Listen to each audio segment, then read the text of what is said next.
everyone. It's Colin and Jose. You're watching Talking Ball. Thanks for being here, and just want to say, not not a terrible week to be a Spurs fan. There have been worse ones, but anyway, Jose, my man, Jose with the lollipop. How are you doing today, sir? Yeah, how are you? I'm all right. Yeah. You know, the weekend wasn't great, but I mean, at least we saw some attacking ball. We saw what looked to be, the players learning a style and a system, and could have been a lot worse, I think, and it also could have been a lot better. You know, we easily could have won that match. So I'm not nearly as upset as I was like last season. If we lost a match, I would have stewed about it for the entire day. It would have ruined my entire Sunday. Whereas with this, I was able to kind of look at it and go, I saw some improvements in some places. We've got so many injuries. I don't know. I'm just able to see kind of the bigger picture. And also the football's fun to watch. I mean, that's a big part of it too. But yeah, I mean, obviously we lost to Villa. Obviously the team kind of capitulated.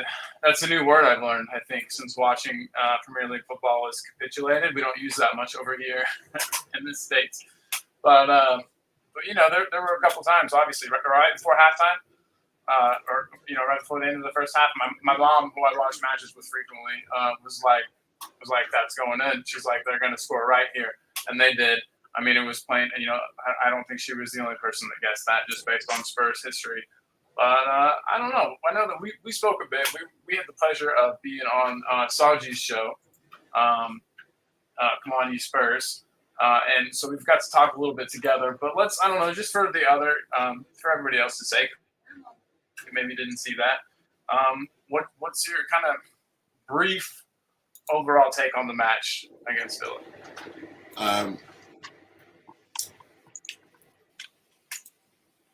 Right, sorry, no, I'm just looking at the comments. Brian Maguire is on the other channel. I've told everyone to come here as well. He says Terry Venables RIP. Yeah, we spoke about it. We spoke about this on Saturday. Sunday after the game. Yeah, it was Sunday after the game. We spoke about Terry Venables. Yeah, good manager for us. Forward thinking, done a lot of great things. I felt the FA cut him too early. If they hadn't cut him too early, then we wouldn't have had all them barren years after the 96 Euros all the way through for 20 or 30 years. So, yeah, so may rest in peace. I hope his family and wife and the family find strength and unity and they keep his flame burning brightly. Absolutely. Going to the match. Yes, sir. Like on Sunday when we spoke on the other channel, it's a bit of a weird one because we've actually lost, but I take solace and comfort in, although we were defeated, I saw green shoots of what we want to see. I actually thought we played really well for at least 70 minutes of that game. I'm not saying it's just the first half. I think we played for at least 70 minutes of that game. I think that we got leggy towards the end. Even with the subs that had come on, I thought we were leggy. Not the subs that had come on, but I thought we were leggy by the 70th minute. Although you've got two people in the chat, you've got Mia and you've got Adrian in the chat of both of the games. If I'm talking crap because I watched it on telly and they saw something different, I'm sure they can comment on it. Four fullbacks, four fullbacks, four wingers. Three midfielders hadn't played together. Yeah, I'd say all in all, yeah, it was good. It was good. I mean, I'm surprised. We look really leggy, and I would have liked to see Veliz come on sooner. But I'd also think to myself, maybe we could have given Jamie Donnelly a run out as well. But yeah, all in all, green shoots, we can see what we're trying to do, or we know what we're trying to do. We have done for a while. But you can actually see it. And I thought for completeness, this was probably a more complete match, or the most complete match that we've played so far this year, in the sense that I thought we played Angeball for a good 70 minutes a game. Yeah, and that was your main complaint. Man, my brain Wolves against Wolves, I guess. was that you didn't think we played much Ange ball at all that match after taking that early lead.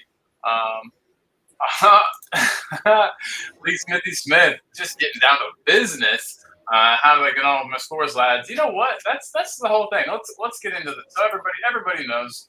The match against Philly, we looked a lot better cohesively. I think with some of our main players back.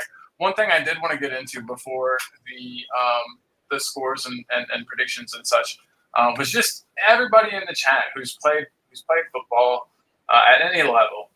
Was Matty Cash trying to do Benson with that tackle?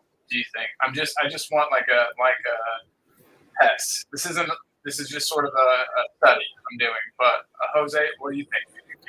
Particularly, I don't know whether he was trying to do Benson Court, but I will say that it was a foul. It was a horrible challenge. I can't say he was trying to do him, because doing means you're going to try and do harm to someone. Doing when we stud up and stuff like that, and he didn't stud up, but it was a horrible tackle, horrible challenge. It was a complete foul, and he knew it was going to be a foul. But looking at it, it's not deserved. I can't see, even with the slow motion, I can't see that being a red card. Really? Okay. Yeah. I don't see it as a red card. Even watching it in slow motion, I didn't see it as a red card. It was a foul. Like you said, no studs up. Yeah, it was going for the ball. Yeah, it was a foul. Well, even though we needed the ball. I put up air quotes right as I said that. But It was nowhere near the ball, but I don't think, for me, it wasn't dangerous and reckless, so to speak. Do you know what I mean? Yeah. It's deserving of a yellow. Yeah, if the shoe was on the other foot, then we'd be saying the same thing as well. If it was our player that made that tackle, it's definitely not a red card. It was a yellow card. It was a naughty tackle, though. Definitely, absolutely. In my eyes. And it's just funny. Is he becoming the Charlie Adam of Aston Villa, the player that every time we play them, he's going to injure one of our guys? I mean, I know that Garrett Bale's gone, and it's not Garrett, but Charlie Adams seemed like he was good for it. Every time we played Stoke, it seemed like we were good for an injury from that guy specifically. And Matty Cash, he's got now, why can't I think of his name? Matt Doherty and now Benton Kerr on his list of injured Spurs players. So streets don't forget, and Cudi Romero's not going to forget. That's for sure. You can see the fire in his eyes on the sideline. I think we're going to have to rein him in. And actually, freaking Inury might be wise just not to play him in the reverse fixture. That's not a terrible move, I don't think, on my part. But at the same time, like you were saying, and like other people have said, football's played at a high pace. Was he thinking in his head, I want to try to re-injure this guy? No, I don't think so. But it was really unfortunate, and it just shows, I think, why you need to maybe be a little more careful and not. I don't know. It's a contact sport. It's tough. I've literally teeter-totter both ways on thinking, shit, that was terrible. What was he thinking? And then thinking, hey man, you go in for challenges a little late all the time. Remember when Sonny broke Andre Gomez's leg? Shit happens. So it's tough. But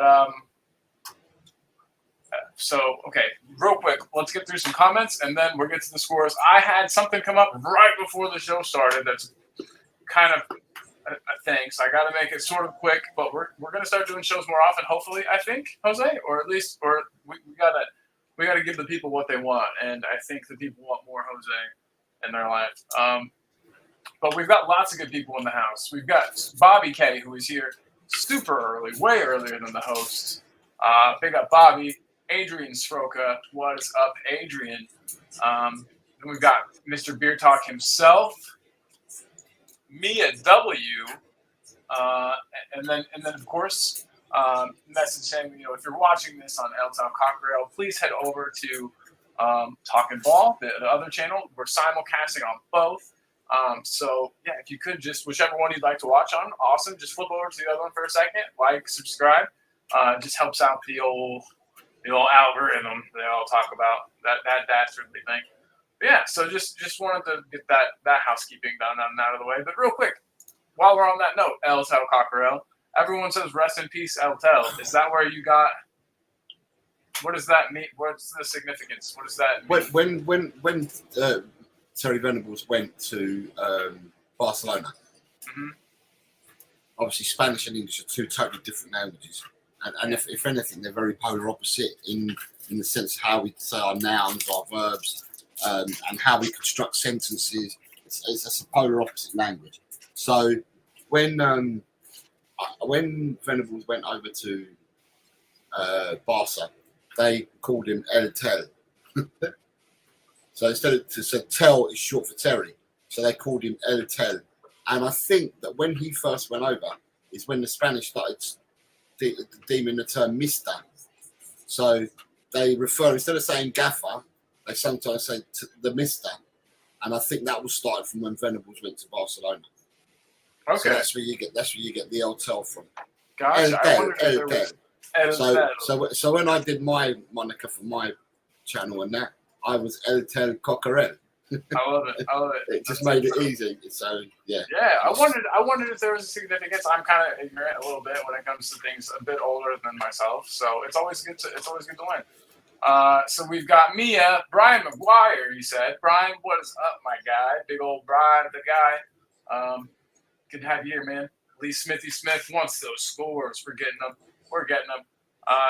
Adrian said that he always looked forward to England games when Venables was manager. Yeah. Venables as manager. Do you know about Venables as manager in '96? Okay, so Venables was the England manager for the lead up and for the Euros 1996 that were held in England, and he created a team that played football differently to the previous managers, and it was obviously the European Championship was played on home turf. It was played in England, and England got to the semi-finals and were knocked out by Germany on penalties. So when you look at it, England had Switzerland, Holland and Scotland in their group. England started off with a draw against Switzerland, and then they played I've got a feeling that they played Holland next. But and then it was a really good Dutch side. It was a really, really classy Dutch side, and the Dutch were one of the favourites to win the whole thing. And England went and beat them 4-1 at Wembley, and it was Shearer got 2 and Sheringham got 2. The SAS Shearer and Sheringham, and then they beat Scotland 2-0. I don't know if you've seen the Gaza where he flicks it over the guy's head and then volleys it into the goal. Yeah, okay. Yeah, that's classic. I just see in a little clip version, you know what I mean? Not more than 2 or 3 seconds on either side. So they beat Scotland 2-0. They got out of the group as the group winners, and they played Spain in the quarterfinals. The game I went to that game, and it was a 0-0 draw, and England won on penalties. And then in the semi-final, Shearer scored first for England. Germany equalised. It went into extra time, and towards the end of the game, a ball got fired across inside the 6-yard box, right across, and Gaza dived forward to try and reach it, and he just evaded it by inches. And England went to penalties, and they drew 1-1, went to penalties, and they got knocked out. And one of the penalty takers who missed that night, or missed the vital penalty, was Gareth Southgate, who later went on to becoming the manager that he is. That's where there's always okay. So I knew some of the history of that just with Southgate and like the narrative around him, and if his teams go to penalties, everyone always brings up that. So I didn't know the slightest bit about that, but and then straight after Venables managing England, then the next thing the manager was Glenn Hoddle. Straight after, so and then obviously Venables did a few bits after that, and then went on to he managed a few other clubs as well. But he was a philanthropist, weren't he? Because he wrote books, he sung. He managed a Renaissance man, as some would say. And he also managed Australia, whilst Postecoglou was the manager of the club side that he managed in Australia. So therefore, if there was any call-ups, then Postecoglou would have had chats with Venables, because all the managers in the Premiership speak to Gareth Southgate because of the call-ups and that. So you tend to speak to the national manager. So Postecoglou would have engaged with Venables at the time. it's a small world that of football. I mean, with Postacoglu, knowing Puskas and all kinds of it's all a very small circle. I feel like where everybody's sort of interconnected in this web of who knows who and connections. But yeah, great stuff. Thank you for the little history lesson there. I appreciate it. 30 Sanchez, that mustache in that profile picture is freaking lovely. Bobby K saying good morning. Bobby. Morning, Bobby. Yeah, I saw him giving Cash the eyes. I saw him. My mic isn't working properly. Good to know. Thank you. I bet there's a settings problem. No, it's now you're now talking all right. You weren't a minute ago. You must have been because you had the thing up in the air. Oh, so it's because I'm trying to use this mic. I had it, so that's a shame. For the whole thing wasn't working right. That sucks. Well, I'm back. Sorry about that, guys. You can't hardly hear you now at all. Really? You can't hear me now? Hardly. Huh. Okay. Well, I guess we'll use this one. Everybody. I can hear you now. Yeah, okay. Yeah. Awesome. Yeah, you're back. Perfect. We did it. Then you got Dodson. Benton Curry's made of biscuits. Yeah. Maybe even receiving your voice from another source. Oh man. Yes, it's all. This is actually Daniel Levy is astral projecting his thoughts into me right now, and I'm the mouthpiece for the club. So that's where my voice is coming from today. Just kidding, obviously. Beer talk. Yeah, almost, man. 9 and 8 and 9. I bet they're a handful at times, but that sounds like a lot of fun. Enjoy that. They grow up fast.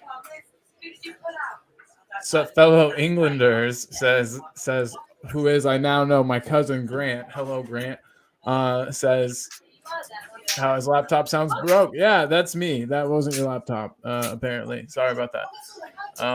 Mia remembers watching the 96 games. Local sports center absolutely gutted. Yeah, Southgate has hurt you on many occasions. Todd Spurs in the house. What up, Todd Spurs? Big up, dude. There was a danger. My oldest to pick Chelsea because of Pulisic. So did he do it? Did he pick him, or is he Spurs through and through? Let us know. We'll come to that in a second. We'll get there. You should consider putting 10 on your MGM for today's game. We're proposing. My cousin's proposing a gambling proposition here. We could talk about that. We'll talk about that in a bit, sir. But yes, absolutely. There you go. Oh, cool. Yeah, I mean, is it so? Do you say Mbappe or do you say Bappe? Like, it's I never know. Some people don't pronounce the M, and I'm like, huh. But anyway, but he still loves Tottenham. Good deal. Oh, I didn't know Big Ange had a book. Everybody's writing the book these days, but I'd read it for sure. That's awesome. You're perfect now. And then he said, sorry, I'm an audio engineer. Stuff Bro, like that. Yeah. So you would hate if you saw my setup, you would just absolutely die because it's so awful. But I went to school for radio, TV broadcasting, so I bumped shoulders with those audio engineers a bit. We've got Ash. Oh, what's up, Ash? Ash, I don't know if I've seen you on the channel before. To be fair, that tackle mental is pretty bad. Anyone would be hurt. Yeah, for sure. How do I reset the sound on my laptop? I hope it's good now, Greg. Hopefully it's good. Just restart I would just restart the whole computer, bro. Yeah. Good luck with that. Hope that goes well. So yeah, we're pretty much. Oh, and Beer Talk says that now both kids have made the correct decision. Good deal. Well, guys. Yeah. Again, everybody, we've got some people in the house. I'm not sure we're in the house earlier. It's been a kind of a revolving door of people in and out of the house. Big up to every single one of you guys though that are here. We really appreciate it. But my co-host Eltel Cockerell next to me says, if you're watching on Eltel Cockerell, please head over to Talking Ball and like both channels and subscribe to both. This is a dual show, so we're currently simulcasting on both. Wayne Bonner. Big up, Wayne. Good to see you. And I love that. I hope Cash gets a receipt in the return fixture. Yes, me And Chris too. is here. Look, Chris, I know you're kidding, but even just seeing that typed out, I'm like, there's the kidding. yeah. Big up, Chris from Meta Football TV. Big love, man. Hope everything is good in your life, buddy. But what I'm going to say though is, when we go into the predictions, I need to make an announcement prior to going to the predictions. All right, You know. let's get it. Now I can't not know the announcement. So for the predictions, what I'm going to tell people now is that next weekend, or this weekend coming, we will do the show on Friday, and we'll ask for the predictions for next weekend's games. Next weekend's games are taking place. Right, next weekend's games are taking place Saturday and Sunday. So it's 5 games Saturday, 5 games Sunday. But then on the Monday show, not only will we give out the results for the weekend, but on the Monday show, we need to do the midweek fixtures. Oh, yeah. So we'll be giving the fixtures, we'll be giving the results of the weekend on Monday. And on Monday, anyone who wants to do the week's fixtures, because you've got 2 games on Tuesday, you've got 6 games on Wednesday and 2 games on Thursday before you've got another weekend set of fixtures again. So it's important that people know that we're going to be like fixture mad for like next week. So once we give out the results, we'll be fixture mad. Just heads up, the background TV is pretty loud in our end. Their talk says, am I this year's winner already? Says Chris. We'll get to it. So let's go ahead and we'll get the results to this week's predictions up. We won't put the table up yet. But yeah, so we'll get that up. And while we're doing that, Jose, I'm going to put you in charge for just 1 second on that while I try to fix the sound on my end. It's just been audio problems one after another. I wish you were here, Beer Talk, and you could just help me out with my audio problems. But here we go, everybody. Here's this week's scores. So do you want the table or do you want the scores first? The scores first. Boom. Let me get that comment out of the way. And probably that banner too. Nope, we're good. Yeah, there we go. So this week's 16 people predicted results. The green means you got the absolute correct result, so that was the correct score line. And if you're in orange, it means that you didn't get the correct score line, but you got the correct winner, or in some cases a draw. So Ellie was the only one that got Man City Liverpool. She predicted 1-1, and Brian David went for 2-2, so that gets only 3 points, and Brian won. The Burnley West Ham game, we had Lee Smithy. Oh, Alex Hilton's wrong. Okay, sorry. Oh, no. Lee Smithy is correct. Lee Smithy is correct. So was Kate and Julie. But Alex Hilton, Dry Roasted Peanut, Bobby K and Totspurs all went for an away victory, so they'll get a point. The Luton Palace game, nobody predicted the correct score, which was 2-1. But there were 4 people that went for Luton home win, so they'll get a point each. Newcastle Chelsea, the only prediction correct was Chris Smith Football, who went for 4-1. Myself, Josh, Alex Hilton, and Wayne Bonner all had Newcastle for a home win. Forest Brighton, we had 3 people predict the correct result, 3-2 away. And that was Chris, Bobby K, and Ellie. Can you guys hear me, by the way? Sorry? Can you hear me? Yeah. Yeah, okay, great. Thank you. And then Wayne, Josh, Lee Smithy, Top Spurs, and Colin all predicted a Brighton victory. No one got the correct result for Sheffield United. Bournemouth, but we had 1, 2, 3, 4, 5, 6, 7 people correctly predict that Bournemouth would win. Brentford Arsenal, no one got the correct prediction, but you had Bobby K and Kate who both went for an away victory. Yeah. And in Spurs versus Aston Villa, you had 3 people that went correct score. You had Kate, Adrian Shoker, and Colin who had the correct prediction. I felt dirty winning that one, by the way. That wasn't the one I wanted to win, but I think it's expensive So you got What's the Point and Chris Meta both had an away win, and then Everton Man United. No one got the correct score, but you had away victories for Man United from Totspurs, Bobby K, Josh, and Julie. And then Fulham Wolves, no one got it right, but you had 5 people that predicted the home victory. Quite a lot of people went away for Wolves for that game. So, yeah, so it's a 3-2 result, but not everyone had got it. Now, I've just noticed that one person have got to change their scores, and that's Alex Hilton, because Alex Hilton should be getting 1 point and not 3, because it wasn't a 0-3 victory, it's a 1-2 victory for the Burnley stand. So I'll rectify. So Alex Hilton will be on 2 less points than whatever the league table shows. Sorry, Alex. And before we show the league, I'm just trying to see if anyone has made any comments about where they were. No, really? Is that true, Ronnie? No way. Let me look at some official sources on that. Jesus. Well, I take back what I said. Fuck Matty Cash, for sure. Yep. This. Well, I don't know how reliable this journalist is, but they say somebody I've never heard. Telemoon. Well, it's. I don't know. Hold on. Let me just share my screen here. Present. Share. It's some Twitter. It's just some Twitter stuff. Honestly. Let's see, let's get this banner off here. Okay, so let's have it this way. This guy, whoever that is, Busan, but it says that.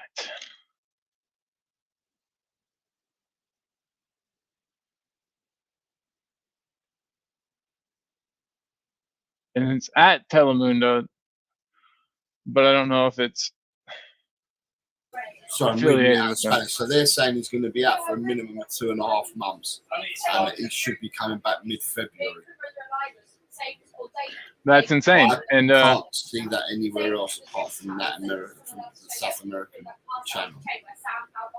I take some solace in that, I think. But yeah, this guy can't catch a break. You could tell that he knew he was hurt and that he was angry about it, having just come back from injury, obviously. So, right. All so we can Spurs web 46 seconds ago. Rodrigo Bentancur has torn his ankle ligament in the challenge from Matty Cash. He will be out for a minimum of 2.5 months. Although, sorry, I don't know what.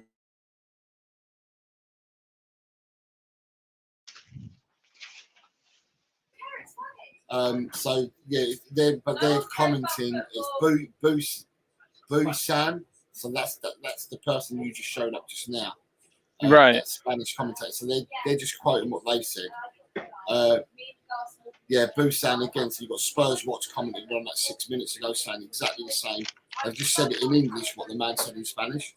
Oh, okay, so it's literally just a bunch of people regurgitating each other's quote unquote news. Yeah, at the moment. So, but yeah, if that's the case, then it's gutting. And the reason for me why it's gutting is because I remember back in the day, earlier on this season, I said I can't wait for Bentancur to come back. Bentancur is quality. Bentancur is this. Bentancur is that. I was waxing lyrical about Bentancur. People were saying, "What? And do you think you'll come in instead of Sarr?" And I said, I said that. A fit Bentancur walks in ahead of Sarr comfortably. Yeah. That was me asking you that too. I remember.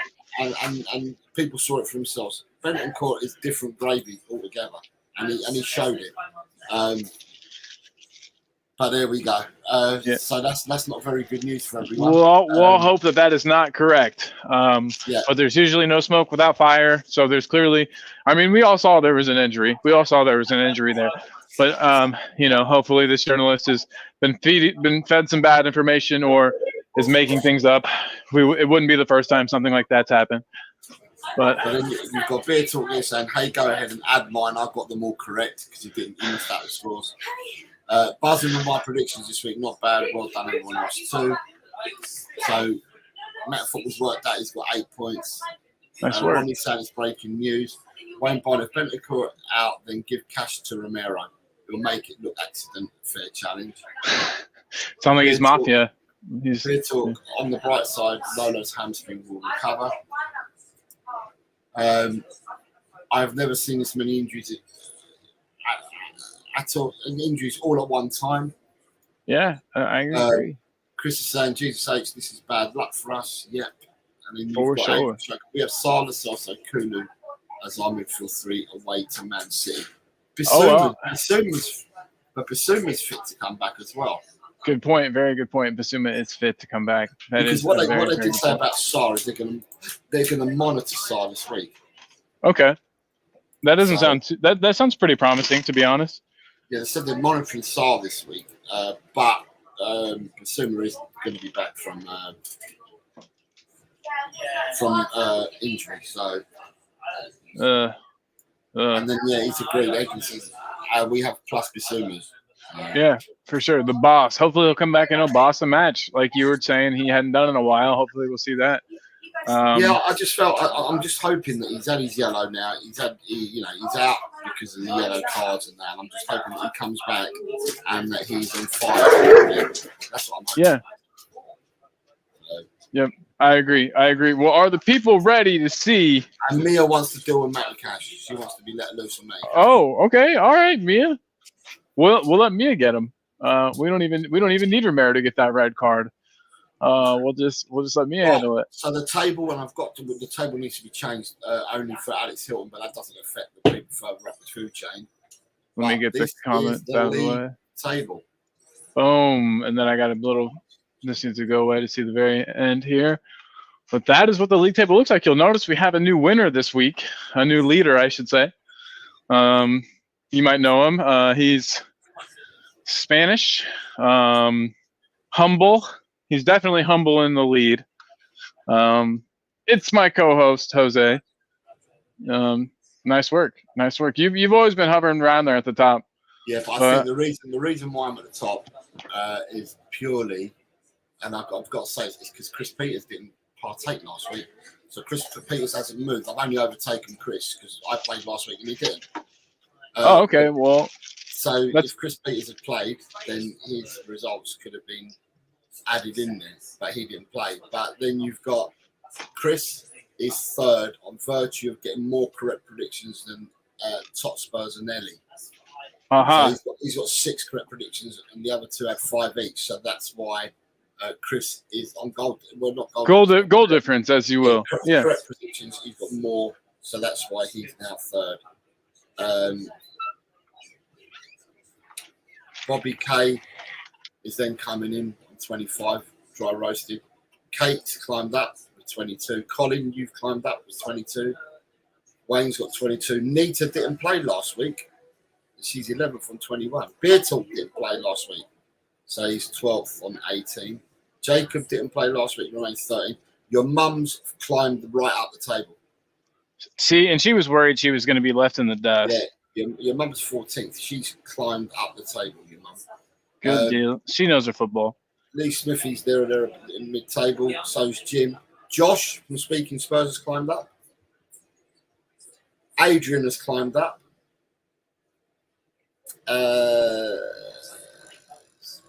And Alex Hilton and What's the Point are gonna. So the places remain unaltered, but Alex Hilton's actually got 2 points rather than 4 because he's got 2 predictions but no correct. So sorry, Steak.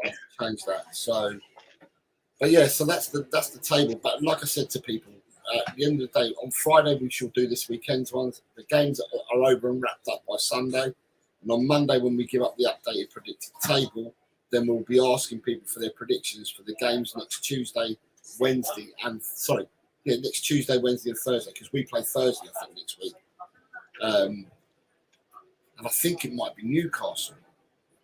I'm not sure, but I think our game's against Newcastle next week, Thursday week. Yeah. It is. No, sorry, West Ham United. We're at home to Colin. West Ham, you love West Ham. Let's get him.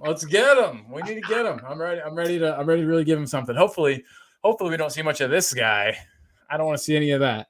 I think we looked much better in defense without him and with 2 players that actually had a bike to get on. I'm not saying that they're the fastest players in the whole world, but at least they have a bike, even if it's got training wheels. Eric Dyer has no bike, so hopefully no more Dyer in the squad. That's all I'm hoping. But I don't know. With that in mind, with his experience, do you think that there's a good chance we see him partnering Romero against City, or do you think we'll stick with Ben Davis on that left-hand side doing his left-hand side thing? Romero, I don't know. It all depends because it all depends on Haaland.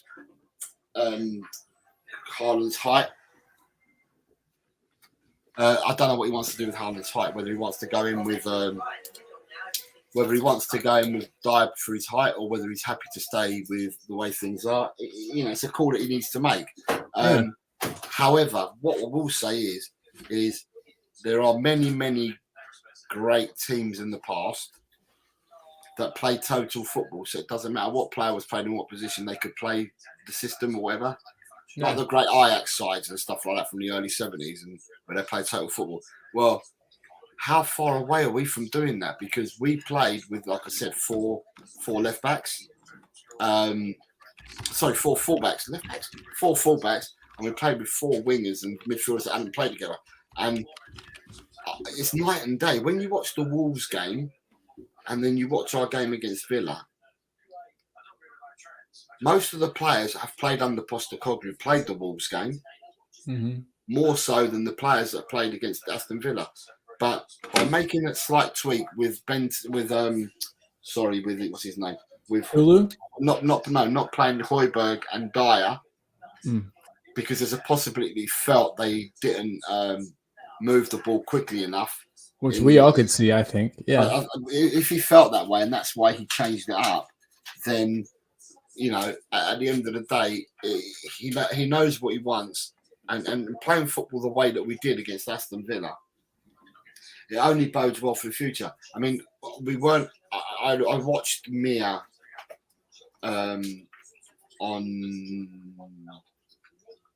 I watched it today. It was a fan show yesterday on Irish Hotspurs, and I watched what Mia was saying in there about the crowd and stuff like that.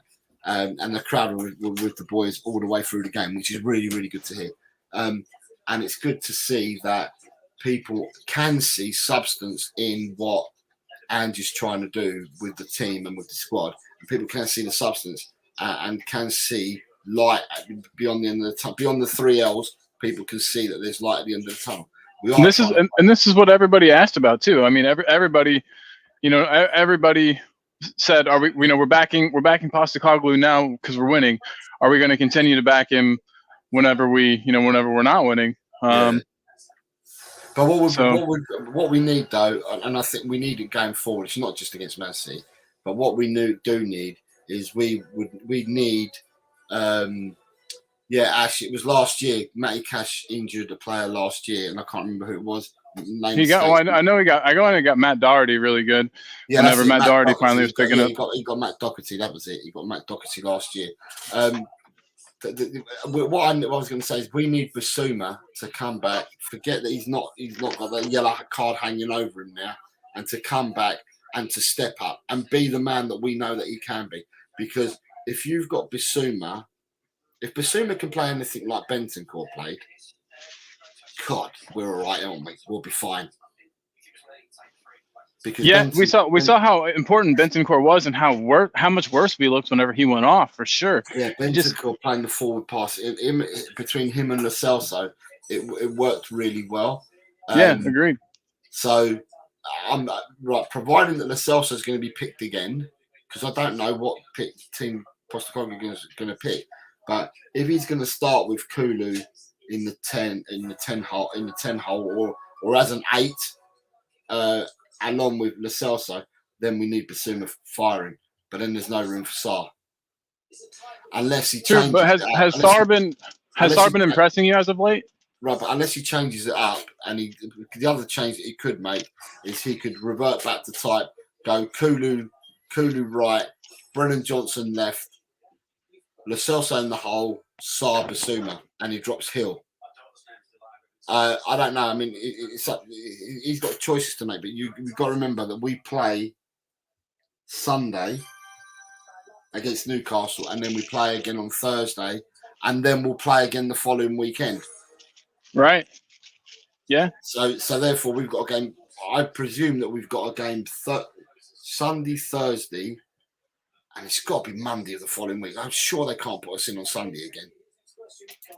I'll have to check. Yeah, I was going to say, yeah, thank you. I appreciate you checking that. Look.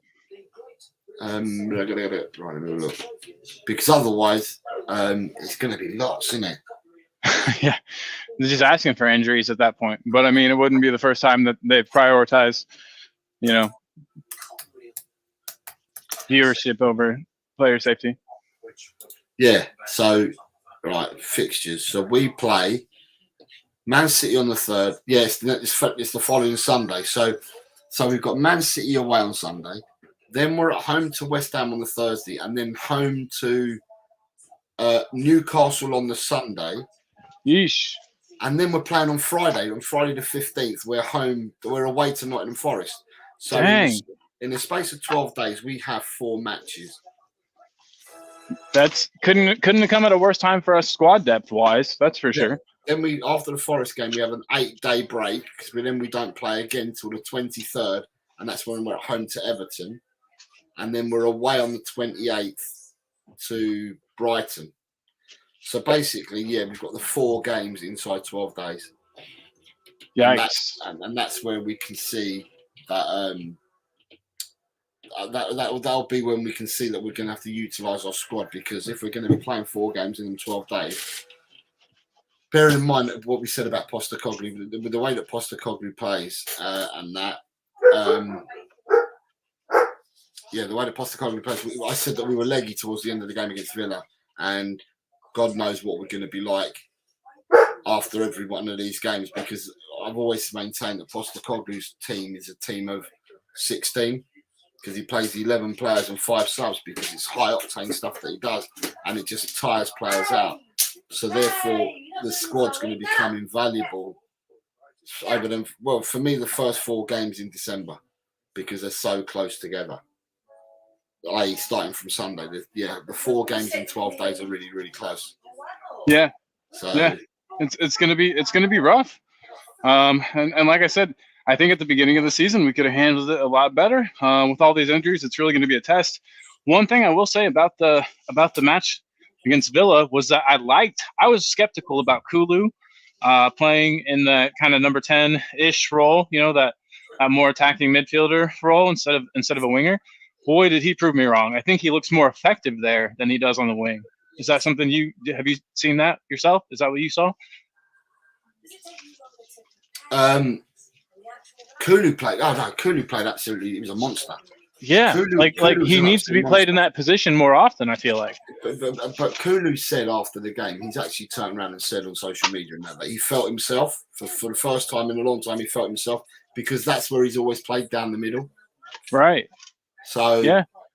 But then again, I mean, he's a good alternative to have there. And we've been screaming out. I've been saying it from the start that I felt he was a 10. I said that all along. I said it since the start of the season, before the start of the season. I felt he was a 10.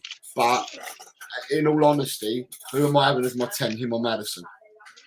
Right, exactly. I mean, there's no choice there. It's Maddison all the way. But what he can offer you, the thing about Kulusevski playing down the middle is that he doesn't matter if he's middle or wide. That boy has got unbelievable body strength. Strength, exactly. Yeah, he can hold off a defender and shrug him off like it's nothing. Yeah, he's got unbelievable body strength. So he's an asset. Wherever you put Kulu, he's an asset. Now, people were at the game, so I heard Mia saying this on the member show last night, which I watched this morning. Mia turned around and said exactly about Kulu, that Kulu was everywhere. And Kulu didn't stop running. And I've heard, or if it wasn't her, it was on the Daigle show that I watched this morning. But there's a few people that kept saying that Kulu did not stop running for the cause and did everything he could on Saturday. And I've been saying this all along. His end product might be slightly iffy when he's playing out wide, but what he offers you and what he offers the team is just unbelievable. He's got unbelievable presence that he can offer the team. So, yeah, it can't be understated. That's for sure. Not every player has to constantly be scoring. There's got to be there's roles within a team, and not all of them are to score goals. Yeah, and there's more than one way to skin a cat. And Yeah, the end of the exactly. day, he's a good player. I agree completely with you there. So Ronnie's come in with so you've got some people here. Oh, sorry about that. I'm actually cleaning at the same time as I'm doing this. Don't tell anybody. So you've got we did see Ash's comment, and it's been confirmed that it was Doherty. You have Jacob in the house. Whoa! Hi, Jacob. What is up, Jacob? Well? Big up, Jacob. Beer Talk is pissed off the football gods. Yeah, we must have. Levy must have not done his yearly sacrifice to the football gods, because we're not doing too well in that department. I agree with you there. And then Ronnie's coming with City team is Vicario for him, Porro, Royal, Davis, Destiny, Sar if fit, Biss, Lo Celso, Kulu, Son, Johnson. So he's going with Sar, Biss, and Lo Celso. So dropping Hill, like I just said. I could see the argument for it. He was the player that looked the least on it. I mean, he got into dangerous positions and stuff. Don't get me wrong there, but he just never ended up really doing a whole heck of a lot with any of his possession. Like I said, Colin, so in December, between the 3rd and the 12th, whatever it is, the 3rd and the 15th, we have 4 games. So we're playing Sunday, Thursday, Sunday, Friday. So we have 4 games in 12 days. Then after that, we've got a break of 8 days, but then we play 3 games in 8 days. So we're at home to Everton, away to Brighton, and then we're at home again on the 31st, and the team that we're home to escapes me. I bet we could find it, or one of our sleuth viewer fans could help find it for us. I'll tell you now, I can find it. So on the 31st, we're home to Bournemouth, which is quite weird because, hold on, how many games have you played so far? 13. 13, yeah? 14, 15, 16, 17. That is correct. 18. According to my count. Right. So by the time we played to the 28th of December, we would have played everybody once, because that would be the 18th game against Brighton. So that means you've played 19th game. So that means we've played everybody once. So on 13, 14, 15, 16, 17, 18, 19. Yeah, so come Brighton, that means we've played everybody once. So we've got City, West Ham, Newcastle, Forest, Everton, then Brighton. And that's the 28th of December, yeah? Yep. And then on the 30th, on New Year's Eve, we play Bournemouth. And then the cycle starts again, because then we've got Bournemouth, Man U, Brentford, Everton, then Brighton again, then Wolves again. So the cycle from the reverse 19 fixtures then starts again. Yikes. So yeah, that's brutal. And the last 2 games of the season, oh no, this is not right. So 6 games left in the season. We've got Newcastle away, Man City at home, Arsenal at home, Liverpool away. And then we finish off with Burnley at home and Sheffield United away. So yeah, we need our players back by then, fully fit. Yeah. And the one thing I will say is, and I did say this in the channel that we went on, post-match show on Sunday. Saw G's channel, by the way. Come on, East First. Yeah, great channel. We went on there, and I asked the question. I said, "Where are we in the league? What's our position?" 5th. 5th. And what happens when we're 5th? We spend money because we don't want to not finish in a Champions League spot. Yeah, Levy panics, and Levy will spend money because Levy wants the top 4. So I'm hoping that, with that being said, that we actually do some sort of business in January. I think we will. I think we were always going to, but I think it'll be a lot of names that people like you and I, unless you're like really into following, the scene and the leagues that he likes to poach from, these might be players that are relatively unknown to us. But that makes me all the more excited, to be honest. You think so? I do. I really do. I think we'll see some players but I just don't want to see just any more like recycled players. Like, I don't want to see any aging Premier League center backs come in to like be a stopgap. I would rather not. You know what I mean? That's just, I could see that being a move that some teams make. Your center backs are all getting injured. You could bring in somebody that's a little older, Premier League proven, but then you have them on contract. They're hard to get rid of. I just don't feel like that's the move. I think unknowns sometimes are better. I mean, and then when they come into the league, their unknown factor carries over into matches. So I don't know. That's just me kind of just thinking out loud here. But I just think with his weird scouting networks in Oceania and Asian countries and Australia, I think that we might see some interesting pickups. Do you think there's anything to that? Well, the fire at the moment, I mean, how true it all is, but all the fire at the moment says that we're going back in for Jota. Yeah, I saw that today, actually. Yes, sir. But there's a lot of fire about that, and it was interesting because I heard a comment this morning on Cockerel Doodle Doo, and it was James Flower that made the comment.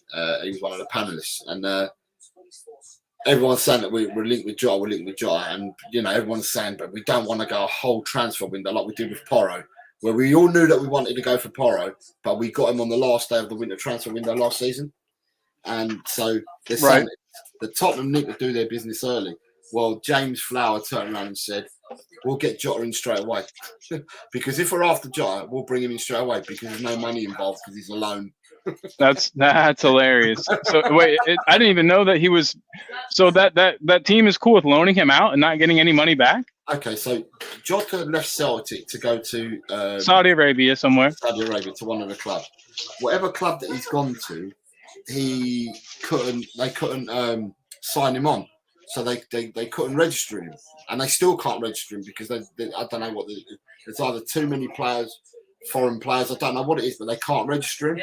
So therefore, he's not played no football at all. So he's basically gone. He's getting paid 250 grand a week just to sit down and do nothing because he's not registered to play for anyone. I would take it. I would take that money. But yeah, so I get it. They're desperate to get him off the books, probably. But it's not like Jacob's saying to me that's not the case. So what is it? He's played a few games for them, is what Jacob's saying. Has he? Okay. I heard. So what I heard was that there was a limited number of foreign players that these Saudi Arabian teams could bring in, and that team had gotten like an influx of money, and so they're expecting like a Gonzalo Higuain or like Ronaldo level signing to come in, is what I heard. But I don't know how much truth there is to that either. I don't know. But I'm excited. I'm excited to hear what Jacob's got any news on that one. Yeah, because I was led to believe that he hasn't played. I'll tell you this. I don't think we go, and I mean, should be pretty obvious because we know the market in January. We know, how hard it is to get a player prized away from their club in January. But I don't think we go for any Premier League players in this January transfer window. I would be surprised if we go for any. I honestly think that we'll go for players from other leagues, prioritize other leagues. Game does exist on that, though, if you're willing to pay for it. Jose, do you think that might be the case? I'm just trying to see about when he's played. Oh, Jota, yeah. His scammy website scammed me of £3 and didn't say why. Yeah, he's played. Yeah, yes. It's according to this, he's played 5 times and scored 1 goal. No, because I looked at the receipt and the £3 is not listed on it. Like, taken but they've played a lot more games than that. But he's only played 5 times. No, shipping was listed there. Shipping, delivery. Maybe there's a clause or something in there where that triggers if he plays a certain amount of games. I'll have to do some more research myself. It is a scam. It is. Because here it says no. What I'm looking at this, it says no eligibility. So it looks like he's played the first 5 games up until September, the 1st of September, and then after that he's not eligible to play.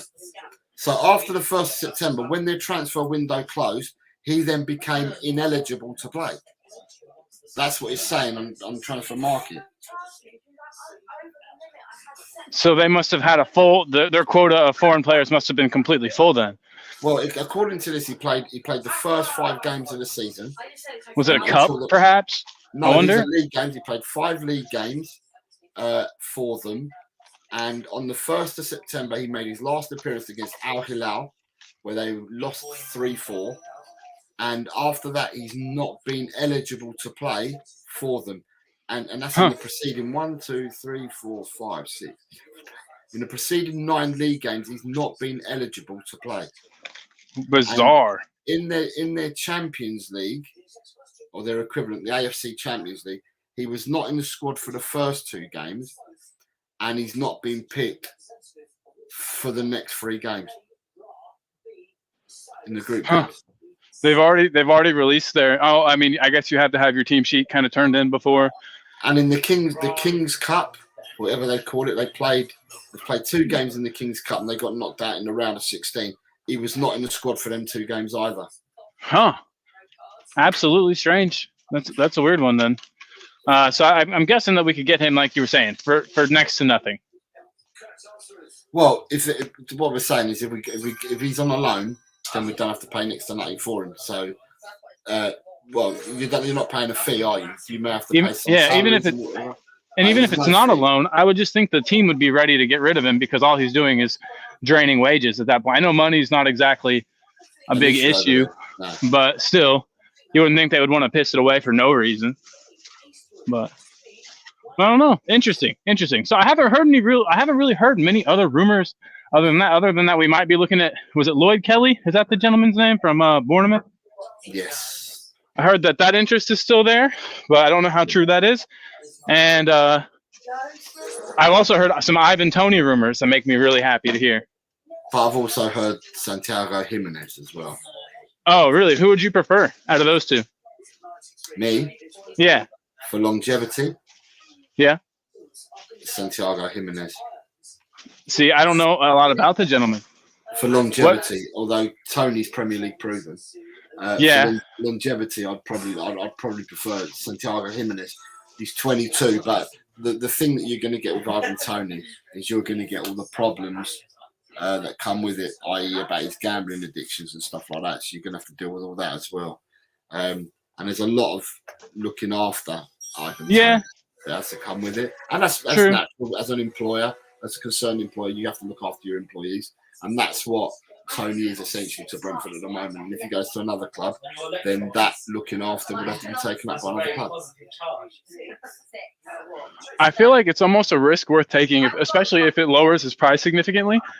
Like, kind of out of breath, sorry, but you remember whenever we signed Basuma and there was, some stuff hanging around him that wasn't quite great, but then ended up being, not found guilty of and whatever. It might mean that we can get Ivan Toney on like a major discount, which I think Daniel Levy would be all over. They're not going to.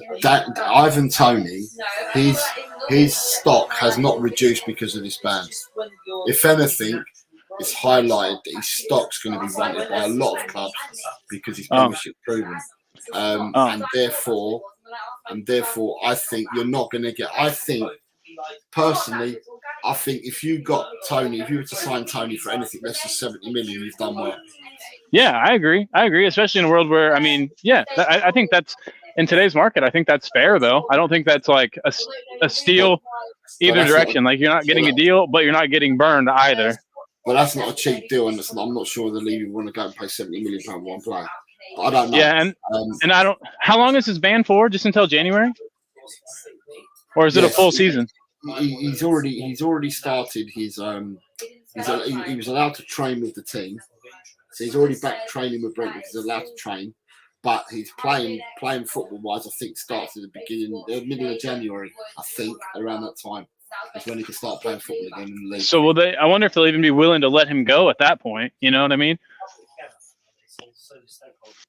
Well, I think Brentford would rather keep him until the summer at least, because at the end of the day, Brentford want to make sure that that if he is going to go, that they've got someone primed and prepped to come in. But yeah, I mean, it remains to be seen. It remains to be seen. I don't know anything around him. But you've got an interesting comment in here that I've just had, and I've just gone right. Ash says, and it's quite, and I haven't really thought about this, but January's going to be a nightmare now with Basuma, Sarr, and Sonny out. Bentancur injured, and with PEH that he may be leaving, that will leave our midfield well shy. And everybody will know it too if we go out and look for players. Similar to that, but not. So the need for players is going to be. I mean, I as I said, I'd like to see Veliz, and I'd like to see Donnelly in that crowded fixture list that we've got for them 4 games in 12 days or whatever, or whatever I said. I'm hoping that they get a bit more minutes and get bled and get given a chance. We watched the other day Newcastle play with that Miley in midfield, and they brought 3 subs. Okay, so they were 4-1 up against Chelsea, but three of the subs they brought on were all under 19 players. Yeah, so, yeah. You know, I mean, we've got some talented players at the club. I mean, they're not there for no reason, you know. It's great to have all the talent under the sun, Colin, but if you're not going to give people a chance, then when are they going to flourish? When they leave us and go elsewhere? As has happened in the past, for sure. Jacob is saying Ivan needs a daddy, and that can be Ange, and also says he can guide Tony to righteousness. I believe it. I believe that 100%. Woo, sweaty. Right, and he's saying I'd love to have either of them. I think he's referring to Jimenez or Tony, but also need a centre back and left back and a central midfield. That is true. Totspur says there will be a handful of clubs in for Tony if he was sold. We won't get him. Daniel says, who gives a shit about bloody betting ban? Tony scores goals, end of. Adrian is saying Tony probably to Chelsea, although all Chelsea's reporters are saying that they've got a feeling that Tottenham are ahead of the queue, is what they're telling everyone. Yeah, I don't know what to make of that.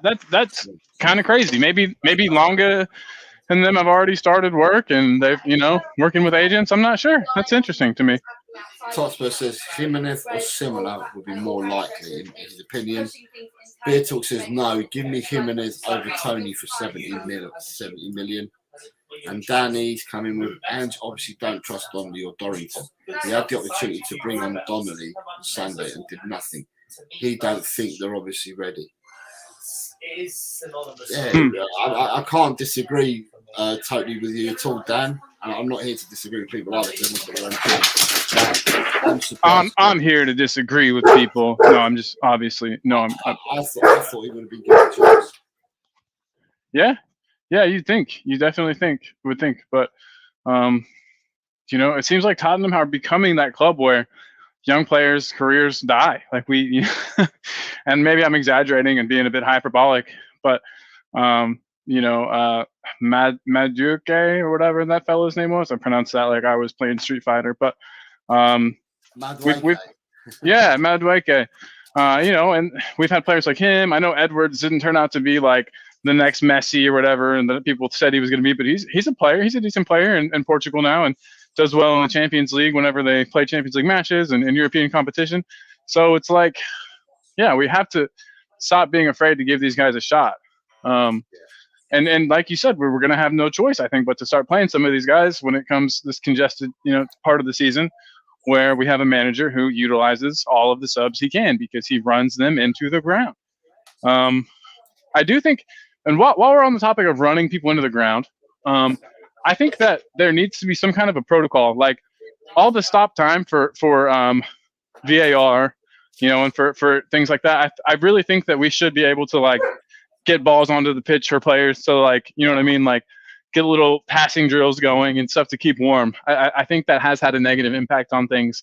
I'd love to see a study to see if there's any kind of correlation between the increase in injuries for all teams and the increase in stoppages between play, you know what I mean? Keeping players from staying loose and then thus tightening up and being more likely to sustain an injury. I think there might actually be something there. There are reports today saying that the radical plans for VAR to introduce sin bins is one thing. They're talking about introducing sin bins. Getting the VAR involved when there's a second foul, someone's already on a yellow, and the referee doesn't give anything further. They're trying to say, we'll get VAR involved in yellow cards. So something like that sounds good because sometimes I feel like the second yellow isn't given, even though it should be, because the ref's like, oh, well, then I'd have to send them off, and that's a weak yellow. What a fucking yellow is a yellow, man. Just if they do it, give it to them, send them off. You got, referees also need to have the balls to do the right thing, and I don't feel like they always do. And they're also talking about getting VAR involved in corners. Huh. Oh, like on like the tussling and stuff between players in the box, maybe? I don't know, taking corners and balls that go out of play and stuff like that. Like basically going the whole hog. To be quite honest with you, in my opinion, this is my only opinion. I played football. I started playing football now 50 years ago when I first started playing football.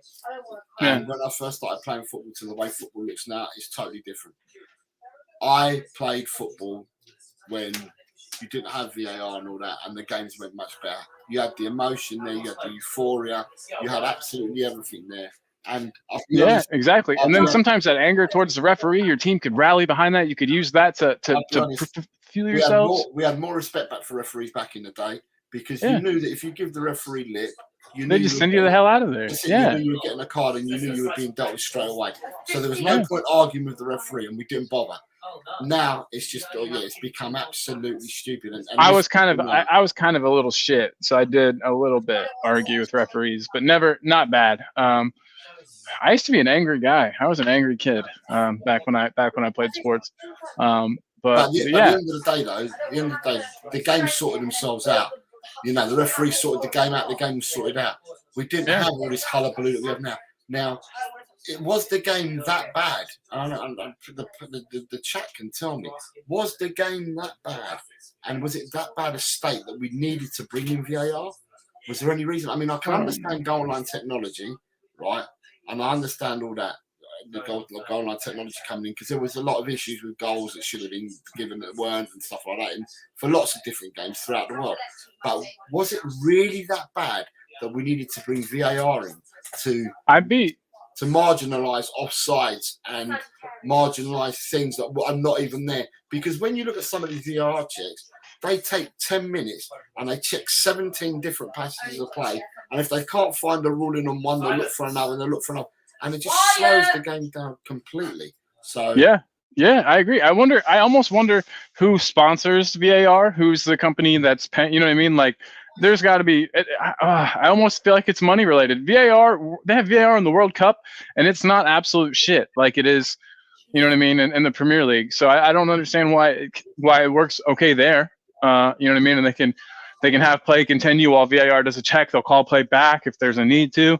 You know what I mean? It's like, how does this concept work in one football association but not another? And then I anything with FIFA and anything with the FA, I just look for money being involved, and that might be me being awfully cynical, and maybe there's not, but it's a strange decision. Like you said, I don't think it was in a state that required that, but I'd be willing to know I'd be interested to know what everybody watching and listening has to say. Ash saying, like ice hockey Simgans, I mean, Daniel Lee saying basically they're going to slow the game down even more, bollocks VAR.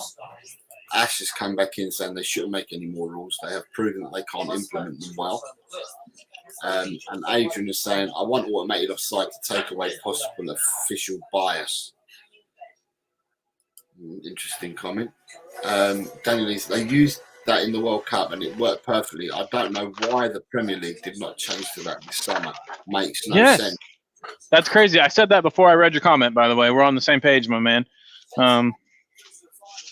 It's very weird. Very, very weird. But yeah, so there we go. So yeah, I mean, we don't know for definite, but if that news about Bentancur is made official, then that's really, really gutting, because he's worked ever so hard to get back from the ACL. He looked like he was getting stronger and stronger. And whether he had an ACL injury or not, I suppose that tackle that was made by Cash, the way that it was made and the tackle that was made, it would have injured any player, not even someone that's coming back from ACL, because it's a totally different part of the leg, totally different part of injury. So that would have it was the tendons. It was a different leg too, right? Or was it the same leg that he injured initially? I think it was his right leg. Oh, okay. I'm trying to remember how.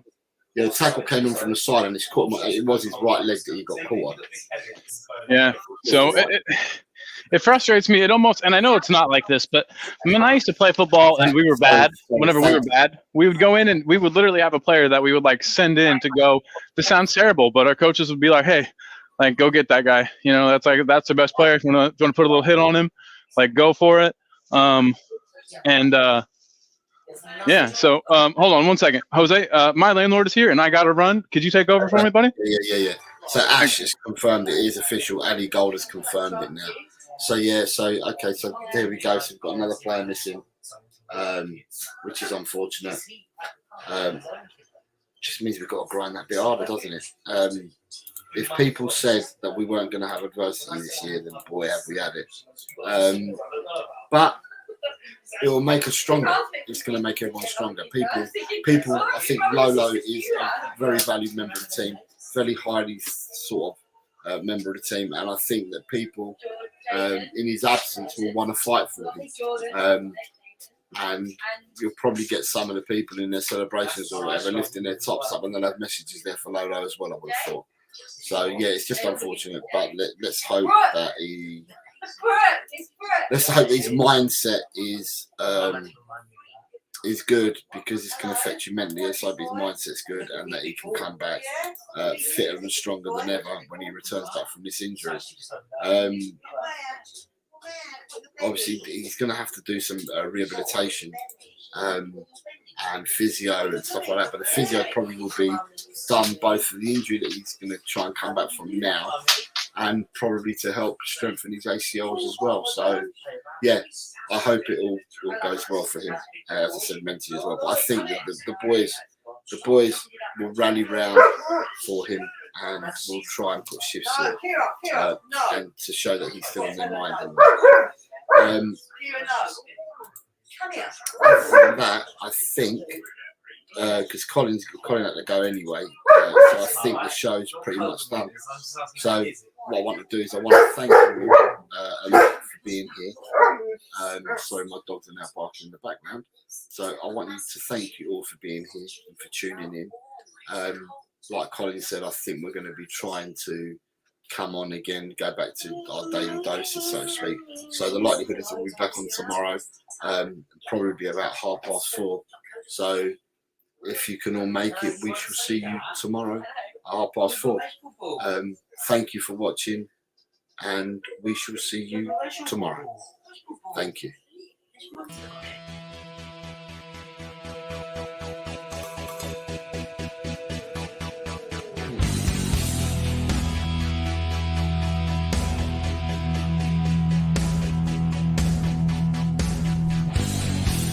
My team has got James Madison. James Madison is what we need. Whoa, thank God we got James Madison. This kid plays ball like you would never believe. Whoa.